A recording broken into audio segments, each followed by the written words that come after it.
Hola, muy buenos días, muy buenas noches, muy buen lo que sea, como decimos en todas las emisiones que hacemos de Gente Común. Vamos con un nuevo episodio. Soy Paco Insunza y hoy estamos enlazados hasta la capital nacional. Estamos con un tema que en los episodios que hemos tenido hasta ahora no lo habíamos tratado, no porque no me interesara, sino porque no habíamos llegado con alguien que nos diera algo de lo que nos ofrecerá muchísimo material y cosas interesantes. Él es Artemio Urbina, que nos va a platicar del mundillo de los videojuegos. Y antes de cualquier otra cosa, lo más importante de todo, Artemio, ¿cómo estás? Hola, ¿qué tal? ¿Cómo estás? Un gusto estar aquí contigo y muchas gracias por invitarme. Gracias también que nos cedes el espacio y anexar a eso que te vemos, ¿no? Quien está observando ahí la pantalla, porque eso también a veces solamente se escucha, si no vayan a verlo a YouTube, pero se nota que estás constantemente en ese mundillo que te acoge lleno de la tecnología. Más o menos, ¿cómo es tu día a día? En la parte de videojuegos, pues yo no me dedico profesionalmente a ello, pero en la parte de hobby sí tengo bastantes áreas en las que dedico tiempo a ello, ¿no? En mi tiempo libre difícilmente juego, como te podrás imaginar, más bien me dedico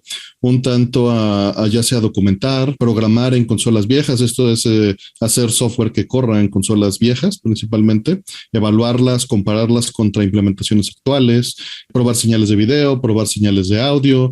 Por ahí también tengo un par de programas que están directa o indirectamente relacionados con los videojuegos aquí en YouTube. ¿Qué es lo que yo haría? Y voy a hacer paralelismos constantemente en esta entrevista para que la gente también lo encuadre, ¿no? Yo lo haría, por ejemplo, como la gente que nace siendo fanático al cine y luego se mete al mundo del cine y no precisamente quiere ser o termina siendo director o actor, sino hay un montón de ámbitos contingentes donde creo yo que es donde te mueves en esto que entiendo que tiene que ver con la cuestión de la conservación de los videojuegos, de las consolas y sus diferentes cambios que han tenido constantemente. Pero previo a eso, siempre me gusta la historia del invitado. ¿Tú cómo llegaste a este mundo? Yo creo que como muchos de nosotros, a este mundo del gamer, moviendo palanquitas y jugando ahí con los amigos cuando vas por las tortillas, ¿no? ¿Cómo fue? Pues fíjate que por ahí de 1981, en diciembre del 81, un amigo regresó de Estados Unidos, pues chiquitos los dos, ¿no? Estábamos hablando de Imperio Contraataca y del Retorno del Jedi, y trajo un Atari 2600 con Pac-Man, Haunted House y Spider-Man de Atari VCS, ¿no? Del 2600 que acaban de salir para esa Navidad. Pues él me platicaba que cuando viajaba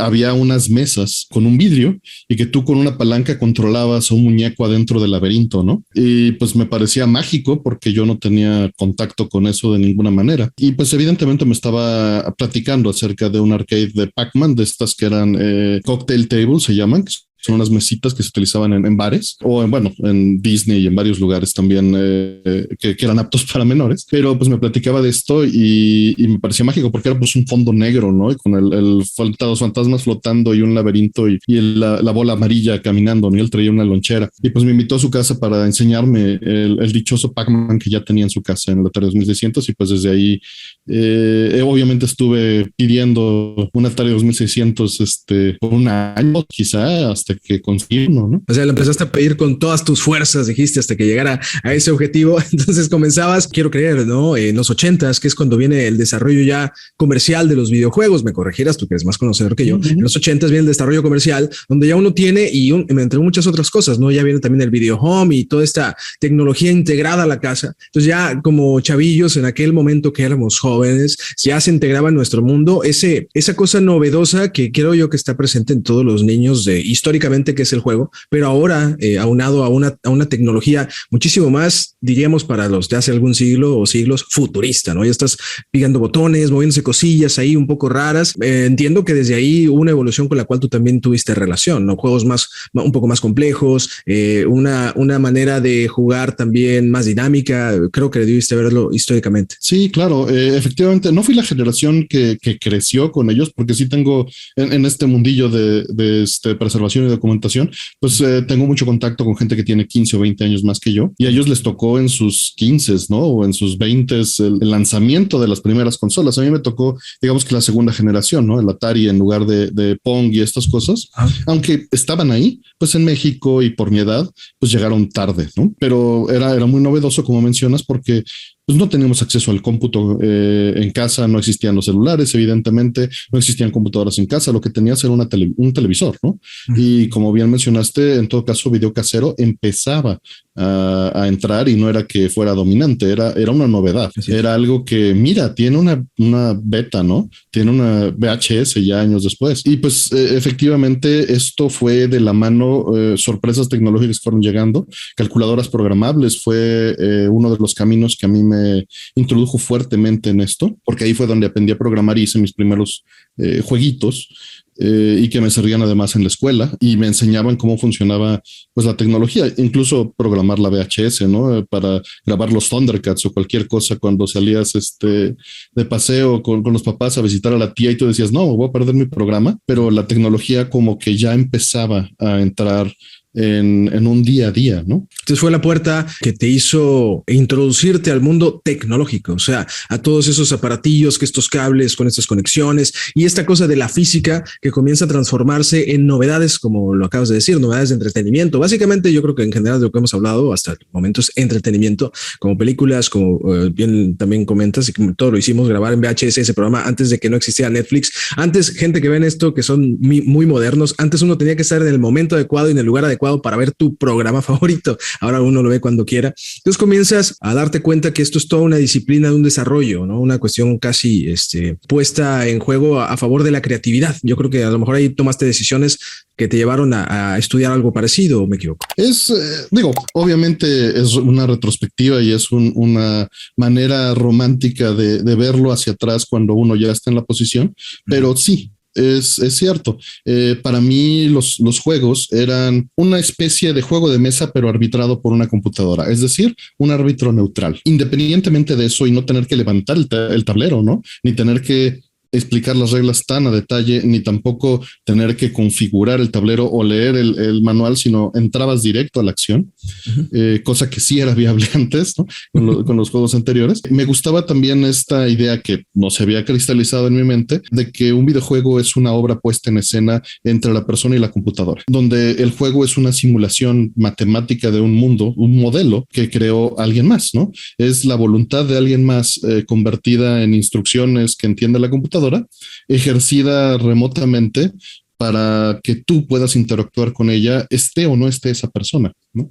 Eso ya obviamente es mi visión actual, pero las raíces de eso, el saber que un videojuego era algo que yo podía explorar en esa cajita y que estaba allá adentro, me parecía fascinante. Ese fue el camino que me hizo pues ponerme a estudiar y que me ha enamorado de este mundo, ¿no? Y sin duda, porque esa definición que acabas de hacer me parece de lo más romántica y poética, ¿no? Esa vinculación entre dos personas con una obra de arte intermedia que genera diferentes interacciones. Y ya ni hablar, no me quiero ir todavía hasta el modernismo de los videojuegos, ¿no? Pero ya ni hablar de los videojuegos de hoy, que son mucho más complejos y tienden a tener esa cuestión incluso narrativa, de desarrollos creativos mucho más sofisticados. Pero antes de avanzar tan adelante, ya comenzaste entonces, posterior a eso, a relacionarte con esas evoluciones de consolas, ¿no? ¿Cuáles fueron tus primeras? ¿Cómo fue tu noción de decir, wow, esto que salió ahora? A lo mejor en aquel momento lo veías como hoy vemos los hologramas, ¿no? Que dijiste, no puedo creer que esto exista. Es cierto, y es un punto interesante que mencionas. Mucha gente suele ver los juegos en retrospectiva, los juegos viejos, como pues anticuados, ¿no? Y entiendo perfectamente el porqué y a todos nos pasó, ¿no? Nosotros veíamos también las cosas anteriores a nosotras como anticuadas. Es completamente natural. Pero en ese momento, y no solo desde la perspectiva subjetiva, también desde la objetiva, eran el tope de tecnología. Y las personas que los desarrollaban también lo veían no como una limitante y decir, bueno, ¿cómo voy con algo tan limitado a expresar una historia? Que sí lo hacían, pero lo veían, ahora tengo estas posibilidades para expresarme. Es una perspectiva distinta a la que se ve hoy en día, porque hoy en día se voltea a ver esos juegos y dicen, ¿cómo con tan poquito hacían tanto? Y la realidad es que para ellos era tanto también, ¿no? En mi historia, lo que fui brincando de la Atari 2600, pues brinqué un Intellivision con un amigo que lo tenía, que pues es tecnología relativamente cercana, pero sí había un brinco fuerte entre ellos dos. Sí era un brinco generacional en colores y en expresión visual y auditiva un poco, no tanto. El audio es un punto que sí me ha importado mucho a mí por lo que siguió. Me metí un poquito con la Commodore 64 y la Amiga debido a un primo que las tenía en casa, pero yo no las tuve. Igual pasó con el NES, ¿no? El Nintendo Entertainment System. Tuve contacto también en casas de vecinos y de amigos, pero la que siguió para mí fue el Sega Genesis, que es ya de la generación de 6 bits. Es una consola de 1989, que bueno, fue la generación que siguió, ¿no? La equivalente al Super Nintendo, pero 3 años antes de que saliera el Super Nintendo. Para mí ese fue un paso enorme, porque sí, pues ya sabes, junté mi avalancha, mis juguetes viejos, hice una venta de garage, las bicicletas, ¿no? Adiós. Adiós a quererlo comprar, ¿no? Porque pues se la propusimos a mi padre, mi hermano y yo, por lo que ya veíamos en las maquinitas, como decías, ¿no? Ya a esa edad, yo ya tenía unos 13, 14 años, ¿no? Ya salía a la calle, ya veía las maquinitas, ya interactuaba con los juegos, y Sega era una marca que tenía una fuerza tremenda en las máquinas, ¿no? En los arcades. Estaban juegos como Golden Axe, Altered Beast, Shinobi, Alien Storm, Afterburner, Space Harrier, Outrun. Pues los veía y esto se vio representado en un Sega Genesis, ¿no? Tenía un amigo que vivía en Estados Unidos, me escribía cartas y en las cartas me contaba de esto, y también en las revistas, ¿no? Uno se metía al Sanborns y ojear las revistas. Era un pues bien secundario, ¿no? De consumo sustituto. Lo leía y pues estaba fascinado, y con la parte técnica. Venían las comparativas de lo que podían hacer estas consolas nuevas, más colores, más memoria, más velocidad de procesamiento, audio en estéreo y audio sintetizado con tecnología nueva, ¿no? Con frecuencia modulada, con FM. Entonces, ese fue el paso siguiente. Y es encontrarse también, a mí ya yo creo me tocó un cacho más, ese escenario donde ya incluso el mundo del videojuego se amplió a un mercado potente. O sea, y estamos hablando de eso un montón, ¿no? O sea, ya era un mercado potente donde me llamó la atención eso que dices, porque yo también lo hacía, el que había un mercado de revistas, gente especializada que te guiaba en algunas nuevas consolas. Era ya no solamente estos aparatitos de botoncitos, sino que había todo un mercado que se ampliaba. Y quiero, antes de avanzar un poco más, porque mencionaste la Sega, según tu perspectiva, ¿qué tan real era esa como dualidad entre Nintendo y Sega? Porque yo sí crecí con eso, ¿no? Como que fuésemos de equipos diferentes. Yo, la verdad, crecí con Nintendo, a lo mejor no todos teníamos la posibilidad de tener Sega también, pero sí era como un cierre de compañías o de desarrollo tecnológico, no fue tan así. Pues mira, sí lo fue, y evidentemente también para la época esto fue escalonado. Yo estoy hablando de 89, ¿no? Cuando compro la consola, 89, cuando me entero de ella, y 90 cuando la compro. Super Nintendo todavía ni siquiera estaba anunciado. Así es. Entonces, en ese momento era Genesis o Sega contra Nintendo, ¿no? Contra el NES, no el Super Nintendo. Y la diferencia sí era abismal entre esas dos, porque el Nintendo es un aparato creado en 1984, 83, 84. Es tecnología de los 70s, ya avanzada varios años, ¿no? Por las crisis que hubo, por la introducción de los productos de Japón a Estados Unidos, y Estados Unidos a México, porque sí la traen en el 86 a México, bueno, a Estados Unidos, pero a nosotros nos empieza a llegar en 88, 89 el Nintendo, ¿no? El original. Antes de la globalización, pues el mundo era otro. Era otro, ¿no? Y estamos hablando incluso antes del Tratado de Libre Comercio. Así es. Entonces, uno no conseguía estas cosas en las tiendas departamentales, ni en sus precios reales. Hay que agradecer solo a la Fayuca. Exacto, ¿no? O sea, era irte a meter a San Juan de Dios, a meterte a Tepito, a meterte al mercado local, ¿no? Cada ciudad tenía su mercado de Fayuca. Sí. Y era buscar ahí, o en el tianguis inclusive, ¿no? Y pues los precios estaban inflados porque eran consolas traídas por mercado gris y de novedad, ¿no? Era tecnología, o sea, no era barato. Ahí es que cada que vamos tocando diferentes perspectivas de esta situación, sí, algo que se me hace súper interesantísimo, ¿no? Es cómo esto también hay un reflejo social, cómo teníamos que encarar la posibilidad de no acceder a ciertas tecnologías o a ciertos productos. En este caso estamos hablando de videojuegos, y cómo lo hacíamos de otras maneras, y eso también condicionaba nuestra relación con esas interacciones de videojuego, ¿no? Como bien decíamos, pues teníamos que traerlo un poco de manera no ilegal, pero me llamó la atención el concepto mercado gris. ¿Cómo lo definirías? Pues que no era ilegal, pero no estaba importado oficialmente pagando impuestos, ¿no? Sería como que la manera tal vez más sencilla de decirlo, porque no había una distribución comercial, no había un importador que se dedicara a traerlos y a representar la marca en México con garantía. Claro. Simplemente era alguien que los traía, los compraba allá, los compraba legalmente allá, obviamente, y se los traía pues escondidos, ¿no? Sin declararlos, o quizá alguien que sí los declarara en volumen o que tuviera un acuerdo, veto a saber, pero los vendía aquí en el mercado informal. No era, o sea, no te entregaban una factura, No lo podías pagar con una tarjeta de crédito. Así es. Que bueno, las tarjetas de crédito no era algo que se usara mucho en aquel entonces de entrada. Quienes vean esto, lo voy a decir siempre, lo voy a repetir toda esta transmisión, porque a lo mejor a veces nos escuchan hablar y han de pensar que estamos hablando del siglo XVII, pero no, fue hace algunas décadas. 30 años. 30 años, lo increíble que es el avance de las tecnologías y bueno, las interacciones comerciales, que también es algo que es muy influenciante en estas situaciones de los videojuegos. Y pasando por esa misma vereda, ¿no? Cuando ¿piensas tú o sientes que comienza entonces el videojuego a formar parte de un cotidiano? O sea, decir, ya en las casas hay refrigeradores, hay licuadoras, hay coches y hay videojuegos. ¿Cuándo crees tú que comienza a integrarse en la familia y en el desarrollo cotidiano, como decir? Es difícil responderte a esta pregunta de una manera objetiva. En mi círculo lo empecé a notar ya en esa época, en 1990-91. Quizá incluso antes, pero estamos hablando de personas que tenían mi edad y que ya estaban contaminadas, contagiadas con quiero un videojuego, ¿no? O los arcades. Sí, ya estábamos infectados y decíamos, ahora lo tenemos que conseguir. Exacto. Y también teníamos esa, o sea, tú ibas a las plazas como niño y había una zona, ¿no? En donde estaban los juegos, o incluso te ibas a acompañar a tu mamá al súper y había una parte en donde había cómputo y había una Commodore 64, ¿no? Puesta ahí para educar al niño y que aprenda a usar hojas de cálculo y jugar videojuegos, y las secciones de revistas. Es decir, era como tratar de estar lejos de Pokémon hoy en día. Sería muy difícil, ¿no? Como un niño creciendo. Digo, no es un algo perfecto, pero es una idea de qué tan profundo era la penetración de mercado hacia nosotros, incluso cuando era un mercado secundario. No había un ataque directo, ¿no? Nintendo ya empezaba a traer cosas, Commodore ya tenía representación de marca, había compañías que sí traían Sega, pero súper caro y súper lento la distribución del producto. Lo metían en marcas como Liverpool o Palacio de Hierro, pero era como importación y carísimo, ¿no? Y si tú ibas al mercado informal, lo conseguías a la mitad del precio de lo que te lo vendían en el mercado formal. Entonces era inalcanzable. Lo que yo creo que sí terminó sucediendo, que ya involucra a más gente, porque tú mencionabas que ya era un mercado más grande, y efectivamente ya era un mercado más grande, ya había revistas, pero de todas maneras, pon tú, salió un Street Fighter 2 en 1991 y este juego vendió en el orden de un número inferior a decenas de millones de copias.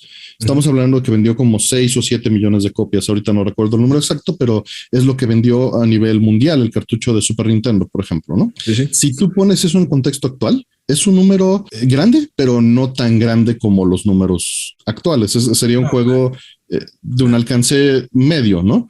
Pero era muy grande para el tamaño del mercado en aquel entonces. Sin embargo, era un nicho. Entonces, siguiendo esta pregunta que hiciste, yo creo que los juegos se convierten en esto habitual con el Wii. Yo creo que con el Wii. Tan acá. Sí, yo creo, o sea, que el abuelito ya tenga una consola de videojuegos en su casa. Yo creo que es hasta ese momento.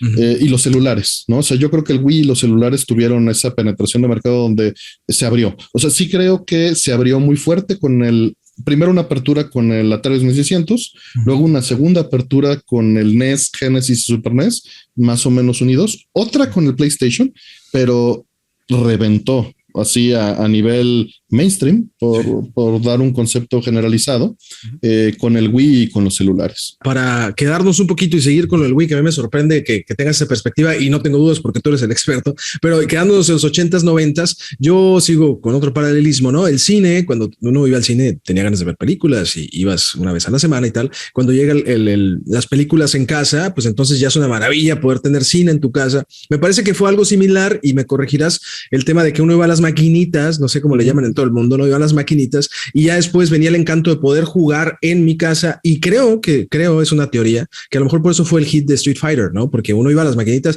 y ahora lo tengo en mi casa y lo juego todo el día, van todos mis amigos y juego con todos los personajes y no me gasto un peso por partida, sino que puedo jugar infinitamente.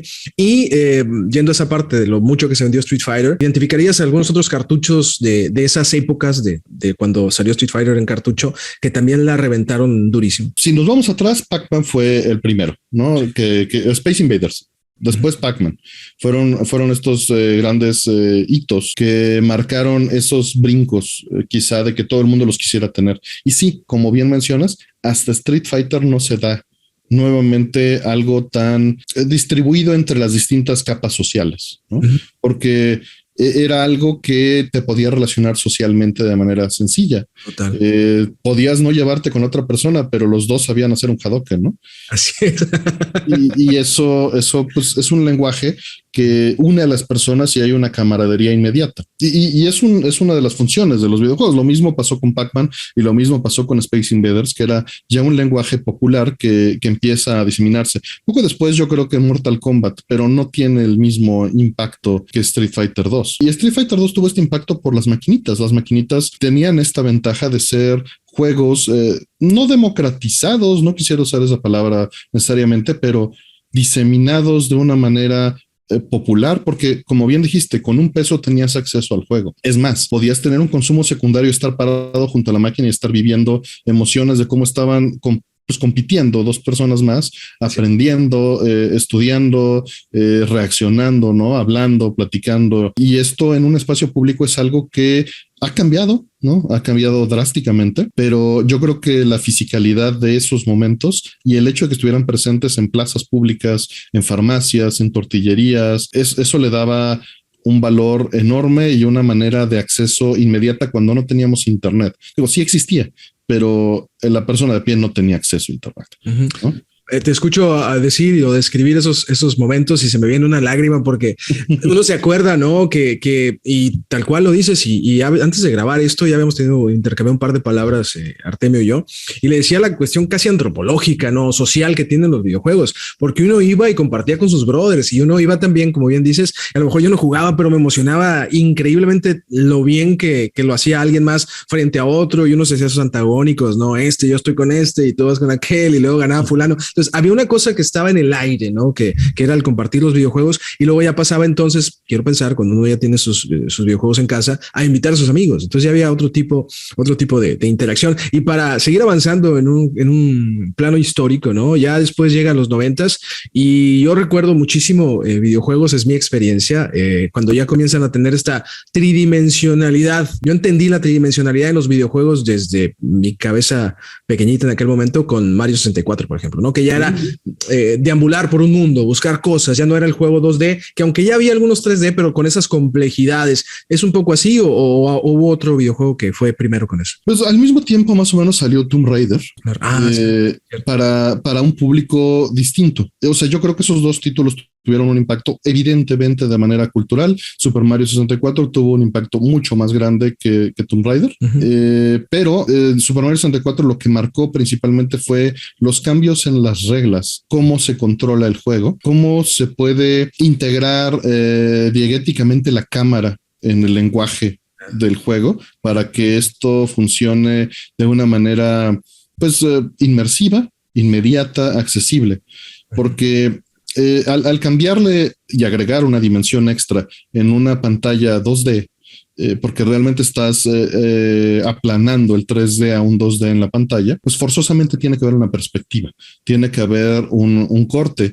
en esa tridimensionalidad y ese corte se da por la cámara, que la cámara es lo que da el punto de vista subjetivo dentro del juego. Y era algo con lo que lidió mucho Nintendo y experimentó mucho para lograr que fuera intuitivo la forma de poder utilizar la cámara con estos botones para posicionarla y poder cambiar el ángulo de visión, ¿no? Y que no fuese algo que te mareara ni que se interpusiera en el juego, porque es algo que fácilmente sucede y seguro lo has visto con juegos que son posteriores a Mario 64 que no aprendieron bien esas lecciones de lo que aprendió Nintendo y de lo que demostró Nintendo en esa exposición, ¿no? Muchas veces terminas viendo hacia la pared, ¿no? O adentro de la cabeza del personaje o abajo del piso y pasa hasta hoy en día. Porque es un problema difícil, ¿no? ¿Cómo ubicas una cámara que esté presentando un ángulo omnipresente al jugador para que sus acciones se vean reflejadas en el mundo sin interponerse en su agencialidad?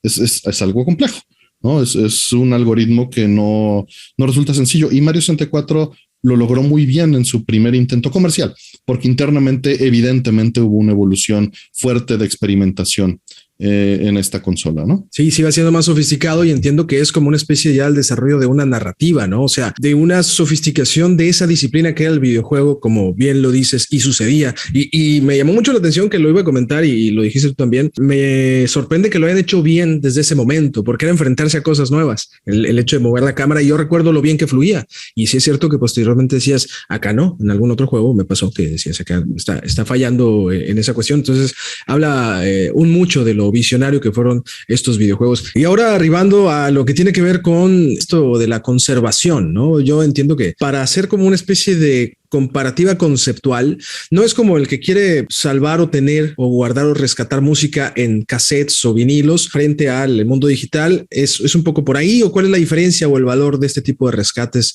tecnológicos? Pues mucha gente cree que preservar algo digital es más fácil y la verdad es que es más difícil en otros sentidos, presenta otros retos. Lo digital tiene la ventaja, por definición, de que tú puedes hacer copias infinitas, ¿no? Si quisieras, sí, mientras tuvieses espacio. Pero las copias de un cartucho, por ejemplo, de tu cartucho de Street Fighter 2 de Super Nintendo, no son, dependen de un contexto. Y no quiero decir que otras cosas no dependan de un contexto, ¿no? O sea, obviamente una pintura depende de un contexto para poderse apreciar, ¿no? A final de cuentas. No que lo tengas que tener, pero el concepto es, el contexto es lo que la va a expresarla distinto en tu forma de entenderla o de verla, ¿no? Que es un valor insuplantable, ¿no? Un valor que no se puede suplantar. Claro, pero depende del contexto cultural en el que la observes o la consumas, va a cambiar, ¿no? No soy experto en ese tema, pero estoy tratando de poner un paralelo que sea ligeramente analógico. El problema de esta obra no es solo que tiene ese contexto, tiene un contexto tecnológico, es decir, tiene una base en fierros y esos fierros es un Super Nintendo y ese Super Nintendo es un aparato, es una configuración tecnológica particular de su época. Tiene un procesador, un CPU, pues, tiene memoria, tiene una tarjeta de video, ¿no? Un PPU, que se dedica a procesar estos píxeles y a generar una imagen para la televisión. Necesita un televisor de tubo, ¿no? Está hecho para un televisor, un CRT. Presenta una tecnología completamente distinta a la que nos están usando para ver en este momento. Se manda una señal analógica, que es una interpretación de voltajes, que se presenta punto a punto lanzando con un acelerador de partículas electrones hacia una pantalla de fósforo y que genera luz en un espacio temporal de 16 milisegundos que nuestro cerebro va sumando y hace una percepción similar a como lo hacía el cine, ¿no? Como lo hace todavía el cine proyectado. Pero esta tecnología ya no la usamos. Desapareció en 10 años y es súper difícil conseguir una televisión de tubo hoy en día porque simplemente las desechamos hace tan solo 10 años y hoy en día se siente como tecnología de hace 30 o 40 años en la accesibilidad. Así es. Y esto es ya un problema. O sea, estamos hablando de que necesitas un Super Nintendo, necesitas una televisión de tubo. No necesariamente puedes conectar una televisión actual, pero se va a interpretar de una manera completamente errónea la señal. Temas que estoy muy metido en ellos, pero quizá no valga la pena profundizar. Está el asunto. Pero perdón que te interrumpa, pero en planos generales me llamó mucho la atención eso. ¿Cómo es que lo interprete de una manera errónea? ¿Cuál es la diferencia? Si lo puedo catapultar a estas pantallas, como es que tengo uno aquí a un lado, y las pasadas, ¿cuál es la diferencia? Bueno, hay muchísimas diferencias. De entrada, estas pantallas actuales que utilizamos pues son una computadora. Hay una computadora ahí adentro que está recibiendo información por este cable HDMI, lo guarda en una memoria interna, sí. Que es como, imagínate un óleo, un canvas, ¿no? Un lugar donde se dibuja esta imagen y le aplica procesamiento digital, le aplica nitidez, ¿no? Color, le sube los niveles, le baja los niveles, le hace interpolación, muchas cosas. Ya viene maquillado. Después. Sí, le hace un maquillado, le hace un procesamiento. Forzosamente. Esto es algo que en algunas televisiones puedes evitar con este famosísimo Game Mode, pero evidentemente no se aplica todo el procesamiento que generó el fabricante. El Game Mode está hecho para que no haya ese retraso en la señal. Y en un videojuego un retraso puede ser esencial porque la acción que tú estás viendo en tu pantalla ya pasó. ¿no? Y el momento en el que tú estás reaccionando, quizá ya te mataron, dependiendo. Puede ser un factor de aquello que decían algunos de la jugabilidad, pudiera ser, ¿no? Que a veces uno, claro, en esa interacción de tiempo real con el botonazo y el salto del personaje, por ahí va un poco el tema, ¿no? Es exacto, hay una latencia, hay un desfase entre el tiempo de que se ejecuta y sucede la acción y en el que lo ves. Y esto se ve acentuado en estas tecnologías actuales, y los juegos actuales están hechos con esto en mente. Tienen una ventana de acción más grande, una ventana de tolerancia más grande por el online, por las televisiones. Los juegos de hace 20 o 30 años no estaban hechos con esta consideración, eran mucho más inmediatos y un poco más brutales en la velocidad de respuesta de acción, porque la tecnología así era. No había memoria, y literalmente no hay memoria en un Sega Genesis o en un Super Nintendo para retener un cuadro durante 16 milisegundos. No, lo que está en ese momento es lo que se pinta en pantalla y punto. Eso ya quedó en el pasado, pero independientemente de esta latencia, estas consolas de videojuegos utilizan una señal de video no estandarizada. Es decir, tú tenías señal de video para transmisión de televisión, que imagínense, se genera en una antena, que bueno, se sigue haciendo, pero de otra manera, se va tocando un tambor y se va mandando información por las ondas de radio, por luz, hacia todos nuestros televisores. Los televisores lo recibían y siguiendo el ritmo de ese tambor y nos iban pintando la imagen de lo que estaba pasando en el estudio en ese momento.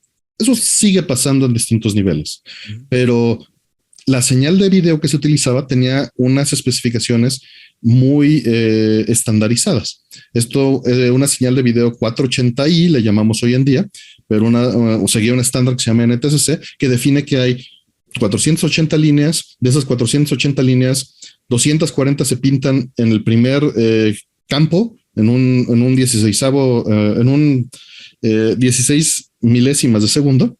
Al siguiente campo se pintan las siguientes líneas, esto es video entrelazado, y así se logra una fluidez de 60 cuadros por segundo, pero donde la resolución es temporalmente la mitad en cada uno de ellos. Esto daba una fluidez enorme de 60 cuadros, precisamente, y minimizaba el ancho de banda, es decir, minimizaba la cantidad de datos que se tenían que mandar a través de la antena. Lo aligeraba, digamos. Claro, lo partía a la mitad. Así es. ¿No? Lo que hicieron las consolas de videojuegos desde el Atari 2600, incluso desde el Odyssey y otras consolas, es utilizar la mitad de esta resolución, utilizar un hack. Es decir, corren a 240 líneas y las otras líneas nunca las llenan y le mienten a la televisión, le dicen que siempre es el primer campo. Sí. Esto tiene dos ventajas. La primera es que la imagen termina siendo muy nítida porque es progresiva. Nunca parpadea. El texto se puede leer muy bien, las gráficas también.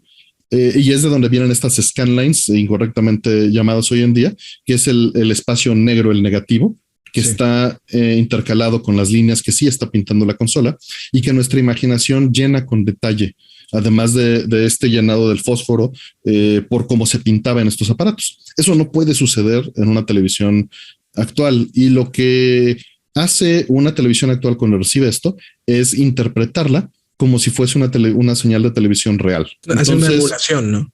Pues no, hace una interpretación. Bueno, sí hace una emulación, pero antes de eso hace una interpretación, porque ellos saben que la señal de televisión tradicional, Standard Definition, la SD, tiene que componerse de dos campos de 240 líneas desfasados en una y desfasados en el tiempo. Entonces hay información que falta. Si tú pintas 240 líneas, lo que hace una televisión actual es esperarse un campo, esperarse 16 milisegundos, lee la primera parte, lee la segunda parte, las interpola y las une y las despliega 32 milisegundos después. ¿Por qué? Porque eso funciona bien en cine o en televisión vieja. Rellena y además le aplica, ahora sí que maquillaje, le aplica un blur, lo disuelve como si le echaras este disolvente para que esos efectos de que la mano iba aquí en mi primer cuadro, la mano va acá en el segundo cuadro, no existe la imagen completa. Vas a tener media imagen con mi mano aquí y media imagen con mi mano acá. Y si las juntas, vas a tener algo que tiene la mano ahí dos veces. Claro. Entonces les aplica procesamiento para rellenar esos espacios y escalarlo. Así ¿no? Es. Y algoritmos para hacer todo esto, pero todo eso lleva tiempo. Lleva de entrada el tiempo de haber digitalizado dos cuadros Ujú. Y encima el tiempo de procesamiento en unir esas imágenes, en desplegarlas y el tiempo que le aplica todavía en procesar color, etcétera. Entonces te está llegando 4 cuadros después y además te lo va a desplegar incorrectamente. Te va a desplegar tu mono en el cuadro anterior y en el cuadro siguiente con lo que ya se conoce como feathering, ¿no? Pegados los dos. O te va a borrar las sombras de las cosas que parpadeaban. Es decir, se pierden muchísimos efectos, se agrega muchísimo y no se procesa correctamente. Entonces, pues digo, ya nos metimos en una vertiente de las de preservación, que es en una de las que estoy más especializado, pero no es la única. Ajá. ¿Cómo preservas que la señal de video original se pueda desplegar correctamente en televisiones actuales? Sí, es por eso lo llevé al campo de la música. Es como, a lo mejor es muy reductivo lo que voy a decir, ¿no? Pero es como, ¿cómo no salvar la música, entre comillas, en puros MP3? Si yo sé que el MP3 tiene pérdidas, ¿no? Si yo sé que el MP3 tiene una interpretación que entiendo yo que tiene carencias y que a lo mejor el ciudadano de a pie no las note, pero uno que tiene esa valoración, pues sabe que es importante tenerlo, ¿no? Rescatarlo. Entonces, a partir de eso, ¿cuál sería la solución? Entonces, conservar los equipos que interpretan correctamente ese tipo de información, o cómo es el proceso. Eso es un camino, pero digo, la preservación, decir que me dedico a la preservación es un poco pues, trampa, porque en realidad ayudo a que el esfuerzo de preservación mundial, público y de individual, pues se pueda mantener, ¿no? Bueno, esa es tu parte. Claro, pero el asunto es que para hacer preservación real se necesita pues apoyo federal, ¿no? Apoyo público, se necesitan recursos públicos, se necesita un esfuerzo y asociaciones que puedan preservar esto durante el tiempo, porque de nada sirve que yo tenga un CRT en mi casa y yo diga yo estoy preservando. No es cierto, ¿no? Que yo preserve mis cartuchos y diga los tengo funcionando mientras esté vivo. Cuando te mueres eso se va a la basura. Entonces, ¿no? ¿en qué consiste poder hacerlo bien? Hay muchas etapas y estamos abriendo un montón de paréntesis que quiero cerrar uno a uno. De entrada, la documentación es un punto súper importante. Sí. Herramientas y documentos que describan cómo funcionaban y cómo hacerlo correctamente para que esto se pueda replicar después. Sí. ¿No?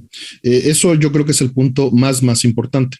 En ese rubro yo me dedico en parte a hacer herramientas que se dedican a evaluar si el procesamiento de las señales de video es correcto. Entonces está, por ejemplo, la Suitos 40p, que bueno, no tengo aquí un cartucho, lo tengo por allá, corre en un Super Nintendo, hace pruebas para ver si la señal de video que estás desplegando en tu televisión es correcta y tú puedes constatar, sabes el resultado esperado y puedes compararlo con el resultado que tienes.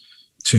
Y si un procesador de video lo hace bien, entonces, pues bueno, estás preservando en el tiempo una manera analógica, no idéntica, una manera similar de que eso funcione. Okay. ¿No? Ese es un camino, pero la documentación de cómo era la señal de video, cuáles son la velocidad a la que corre, cuáles son los colores mínimos y máximos, etcétera, eso también tiene un valor. Claro. Y es distinto, ¿no? Ahorita mencionabas lo del MP3 y es importante y hay muchos elementos, ¿no? Como decías, a la persona de pie no le va a interesar la diferencia que hay entre el MP3 y los carretes, ¿no? O un FLAC, ¿no? Pero que no le interese no significa que no se deba preservar en general. Hoy en día, yo sí creo que todos deberíamos movernos y dejar el MP3 atrás porque la tecnología ya lo rebasó. El tema de MP3 es tecnología de hace 26 años, ¿no? Y era para el ancho de banda y requerimientos de aquel entonces. Así es. La gente cree que es mejor que el CD, pero estamos, como bien dijiste, perdiendo, pues por lo menos así en el caso más conservador, por lo menos un 10% de la información. Que no sea perceptible, pues sí, puede no ser perceptible. Pero no de manera consciente, pero uno sabe que hay algo ahí. Puede ser, pero es si tú conoces la música, es si tienes el equipo para escucharla, ¿no? Porque si lo escuchas en la bocina del celular, nunca vas a notar la diferencia entre un MP3 y un FLAC, ¿no? Y eso es lo que el consumo se ha movido a un consumo individualista en el cual hay 4 personas en la sala y cada quien está escuchando y viendo sus videos y así es como se convive. Ya no funciona como antes, ¿no? No se busca la fidelidad, se busca la comodidad. Por eso está más en peligro preservar esa calidad. Por otro lado, me dedico a hacer una herramienta que se llama MD Furia, que lo que hace es tocar una serie de tonos y una sincronización para que cuando tú grabas una consola de videojuegos, por ejemplo, un Nintendo o un Super Nintendo o un Genesis o un Wii, tú tienes un emulador o tienes una consola de estas mini que salen, puedes comparar con software que hice o con MD Fourier, le das los dos archivos de audio FLAC, por supuesto, o WAV, te los compara y te dice las diferencias que hay. ¿No? Entonces tú puedes saber si la simulación, preservación, documentación, llámale como quieras, de audio que tienes es análoga a la original. si es equivalente y dónde difiere. Y estas diferencias pueden ser intencionales, ¿no? O sea, no es una herramienta que solo te da las diferencias entre las dos partes. Entonces, esa es una manera en la que trato de empujar preservación de audio a través de la documentación. Lo que se trata de hacer es generar un acervo de grabaciones de consolas en buen estado o de muchas consolas para tener un promedio de cómo se escuchaba esta consola cuando funcionaba, para que tú puedas comparar. Es decir, hoy en día tú haces en Mister, o en un FPGA o en un emulador de PC o en una cajita de estas, el Nintendo Classic, el NES Mini, corres esto y lo comparas contra el original con el software, que es de código abierto, que está compilado estáticamente contra las bibliotecas para que pueda correr el mayor tiempo posible y tú puedas compilarlo en el futuro. Incluso esto está programado en un lenguaje que ha estado con nosotros 40 años y que espero que esté todavía un tiempo más, para que en un futuro alguien pueda comparar estas señales y decir, sí, suena como sonaba, ¿no? Y creo que la responsabilidad está ahí. La responsabilidad está en el presente. Tenemos las cosas funcionando y podemos contrastar si funcionan como funcionaban, y si no, bueno, es lo mejor que tenemos. Y si no, se pueden tratar de restaurar o comparar, ¿no? Incluso si tú tienes un aparato funcional en museografía y tienes que repararlo, ¿qué tal si la reparación cambió la forma en la que sonaba? Así es. Por supuesto, a mucha gente no le va a importar, pero se puede comparar, se puede saber si los componentes cambiaron la huella acústica de este aparato y se puede o corregir o por lo menos documentar que no es la original, ¿no? O incluso en las variantes, cómo fue cambiando la huella acústica de esta consola durante sus años de producción, ¿no? O entre regiones, entre Estados Unidos y Japón. Y esta parte pues es en la que también estoy un tanto especializado, pero no es lo único, hay más, hay muchas cosas. Está escanear documentos, está toda la publicidad que salía en México, ¿no? Sí. Si tú tienes un flyer de el torneo que se hizo de Street Fighter 2 en el 92 y lo escaneas, pues ya es participar un poco en esta documentación, ¿no? Es postearlo en arcade.org o en mis foros, en Foro Arcades MX, en la parte de documentación, compartirlo con la comunidad, y todo esto da documentación. Uno nunca sabe cuándo va a ser importante todo esto para alguien que esté haciendo una investigación. Por ejemplo, tú tienes una placa de Street Fighter 2 que fue fabricada en Japón en el 91. Pues la revisas y ves que tiene componentes de Singapur, componentes de Taiwán. Entonces de ahí puedes derivar que hubo intercambio comercial entre estas compañías, entre estos países, hubo esos desarrollos tecnológicos. Puedes también tomar esos chips y revisarlos y ver cómo cambió la tecnología en ese tiempo. Hay mucha información ahí, ¿no? Que es nuevamente alrededor del videojuego. Pero regresando al primer paréntesis, perdón, pero es que abrimos un montón. No, por favor. El primer paréntesis que abriste y cuál es la problemática. Bueno, ¿cómo preservas la esencia de lo que es un Super Nintendo? Hablamos del audio, hablamos del video. Esos son resultados, pero ¿cómo preservas cómo se comportaba internamente? Necesitas documentarlo y necesitas replicarlo para que en un futuro tú puedas correr, aunque sea esa imagen virtual del Super Nintendo. Pero si yo hoy en día escribo un emulador, lo tengo en la PC y tengo la ROM y lo corro y digo esto es preservación, la verdad es que es un espectro muy limitado. Totalmente. ¿Qué tan fácil es correr tus juegos de celular que tenías hace 5 años? La mayoría de veces es imposible. Sí. Habrá algunos que ya se perdieron para siempre. Efectivamente, pero mi punto es, ¿cómo sabes que vas a poder correr ese emulador en 5 años, en 10, en 20?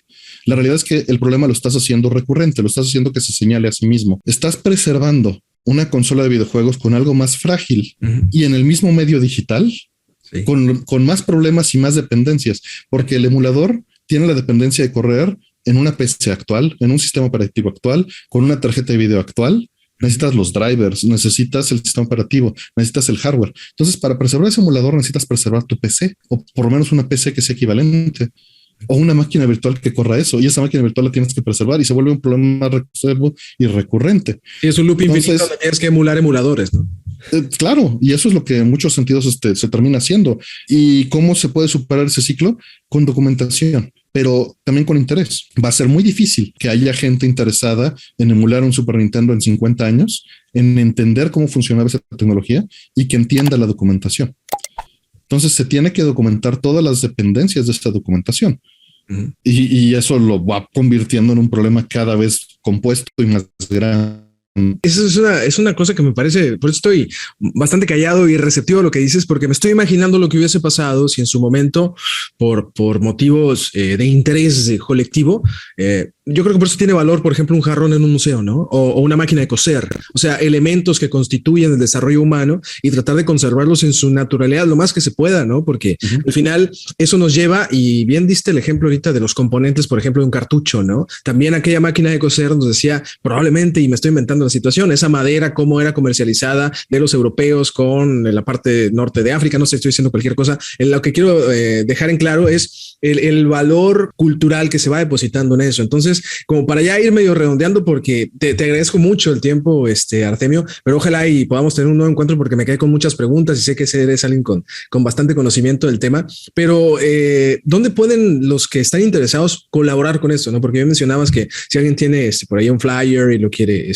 digamos, hacer llegar al resto de la comunidad de los interesados en esto, ¿dónde pueden buscarte a ti o cómo se forma este tipo de colectividad de buscar guardar este tipo de historia? Pues digo, hay muchos lugares, pero pueden contactarme directamente como Artemio en Twitter. Sería un camino directo. En los foros de arcades.mx es arcades.mx. Ahí hay un foro, ahí hay un wiki y pueden registrarse y empezar a colaborar si es de su interés. Y por supuesto hay organizaciones internacionales que se dedican a esto, ¿no? Un lugar para exponer información, incluso si no quieren tener relación alguna conmigo o con lo que hago, es archive.org, que es precisamente un repositorio internacional en donde se pueden postear cosas, ¿no? Para precisamente hacer esta preservación. Archive.org escanea documentos, escanea archivos, genera emuladores y los corre en el browser, hace muchísimas cosas y se pueden hacer contribuciones allí para documentar las cosas y que quede un registro público de la información. Incluso este sitio, algunos lo conocerán como Wayback Machine, que es en donde tú puedes entrar y ver cómo se veía un sitio hace 7 años, ¿no? Y te va archivando estas cosas. Ellos se dedican a esto desde hace 28 años, ¿no? Y desde esa posición que nos comentas, y tú como individuo que estás enfocado a esto, hay otras personas, entiendo, en el mundo ligadas a esta disciplina, ¿no? Supongo que tienes contacto con ellos, como para que más o menos se den una idea, no sé, gente de Europa, quizá de Japón, Estados Unidos, ¿tienes contacto con personalidades diversas de esto? Efectivamente, es una comunidad pequeña, tengo fortuna de conocer a algunos de ellos. Está la Game History Org en Estados Unidos, ¿no? Donde está Frank Cifaldi, un tipazo, y se dedica principalmente a escanear revistas. Se dedica a muchísimas más cosas, ¿no? Su labor en los últimos 5 o 10 años ha sido todas las revistas de videojuegos que se puedan archivar y escanear, tenerlas documentadas como con un rigor de preservación bibliotecario, ¿no? De archivo. Posteriormente, cuando se puedan liberar los problemas de copyright, hacer un acervo público, de consulta pública. De momento se puede hacer esa consulta en sus instalaciones, pero pues es un lugar único en Estados Unidos, ¿no? No es el único, está la Game Preservation Society, ¿no? En Japón. Sí. Y también hay interacción con ellos. Ellos se dedican a preservar toda la parte japonesa de la información. Obviamente están restringidos por y nuevamente la parte legal. Están archivos en la Universidad de Stanford, en donde se dedican a hacer incluso documentación o tratar de documentar mundos virtuales, porque entre más nuevo, más frágil. Todas las cosas estas que están de moda y que ya es inevitable, como Game Pass, como la nube, como el jugar en servidores en línea, hacen esto muchísimo más frágil. Es prácticamente imposible documentar los juegos que salen día a día, porque cada hora salen 80, 100 juegos, sí, hablando entre celulares, consolas, etcétera, o cada día. No me acuerdo ahorita el número exacto, igual lo exageré un poco, pero es muy difícil hacerlo. Y cuando el juego corre en el servidor, porque estás ejecutando tu Fortnite, no está corriendo en tu celular. Tu celular nada más es una terminal que te muestra las gráficas. El juego está corriendo en línea. Entonces, el juego nunca lo tienes tú. No tienes acceso a ello y no tenemos acceso para documentarlo y replicarlo. ¿Cómo replicas la infraestructura? No puedes. O sea, no tienes la escala para replicar la infraestructura, no tienes los medios y no tienes el acceso. Entonces, el 90% del juego está corriendo en línea y no se va a poder preservar. Y cambiar constantemente, ¿qué preserva? Lo que queda son videos, ¿no? Quedan testimonios, que no es malo porque es lo que hacíamos antes, pero sí es un retroceso con respecto a lo que podemos hacer con la tecnología en los últimos 30 años, ¿no? Que teníamos acceso directo y la podemos replicar lo más posible, porque hasta hoy en día seguimos sin poder replicar por ejemplo, un Super Nintendo al 100%. La gente cree que ya está hecho. No, se siguen encontrando errores y se sigue mejorando. ¿Y qué falta? ¿Cuál es, como para hacer un panorama general, qué es donde comúnmente fallan este tipo de interpretaciones que pareciera que están resueltas y no? precisión general. Por ejemplo, en el caso del Super Nintendo, hay algo que no va a terminar de suceder. El audio cambia con la temperatura.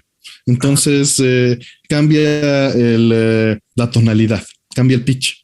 Si estás en un lugar, si estás en la playa, va a sonar más agudo, y si estás es 2 centavos, ¿no? O claro, 6 centavos de nota, pero está pasando, y eso pues nunca se va a emular correctamente, y a nadie le va a importar que se emule correctamente, ¿no? Pero estamos hablando, o sea, hablando de perfección y poniéndote un dato como ese, sí, no se va a lograr, ¿no? Pero hay más cosas internamente que se van descubriendo conforme se va desarrollando, porque se trabajaba sobre la base de cosas que se programaron para esa consola en su vida útil. Pero, ¿y si yo programo algo hoy en día y no corre en un emulador? ¿Está bien hecho el emulador o no?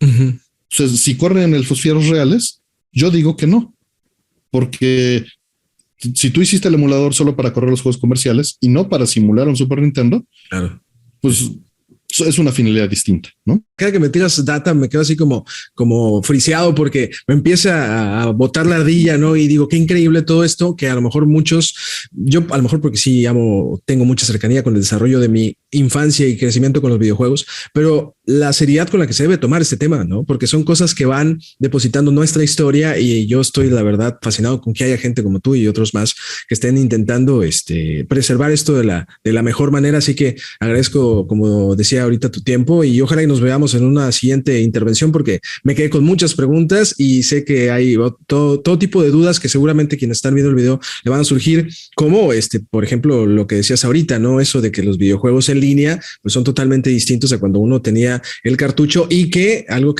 una frase que dijiste, un concepto por ahí que era algo como que cuando es digital es más riesgoso, como dijiste, es más frágil. Esa es la palabra. La fragilidad lo dices porque está como en ningún lugar, un poco hablando sentido figurado. Sí. No tenemos control sobre ese producto, porque es un servicio, y es un servicio que está mercadológicamente le dicen vivo. Entonces es un sistema distribuido, y ¿cómo vas a preservar eso? No tienes control sobre ello, no tienes ninguna injerencia, es más, no tienes acceso al código original, no sabes qué se está ejecutando en ese servidor. Es como, no sé, es difícil poner un paralelo, ¿no?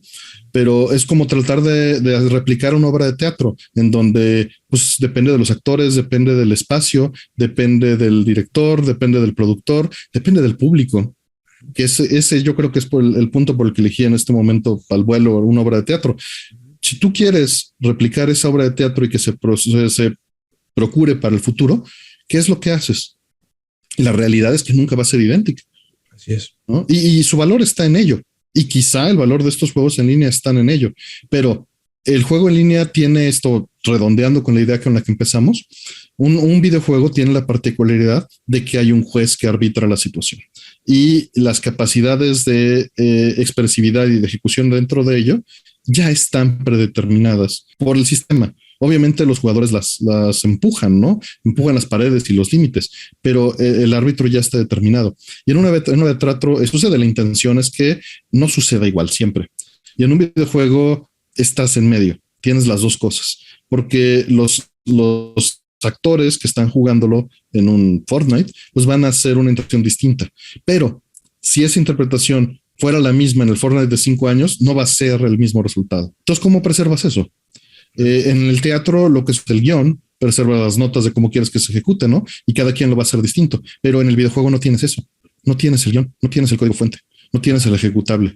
Así lo único que tienes es al público, y el público cómo la percibió. Entonces es algo todavía más frágil en ese sentido.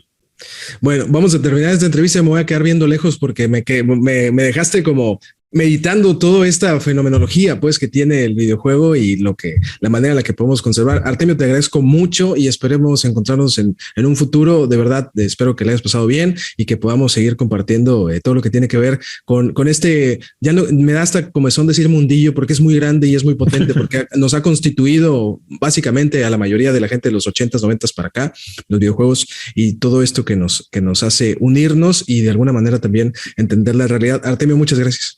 No, muchísimas gracias, Paco, y pues un placer estar con ustedes. Nos encontraremos después con Artemio Urbina. Él es todo un especialista, ya lo pueden haber escuchado y visto como fue mi caso. Yo soy Paco Insunza y esta fue una emisión más y un episodio de Gente Común. Adiós, chao.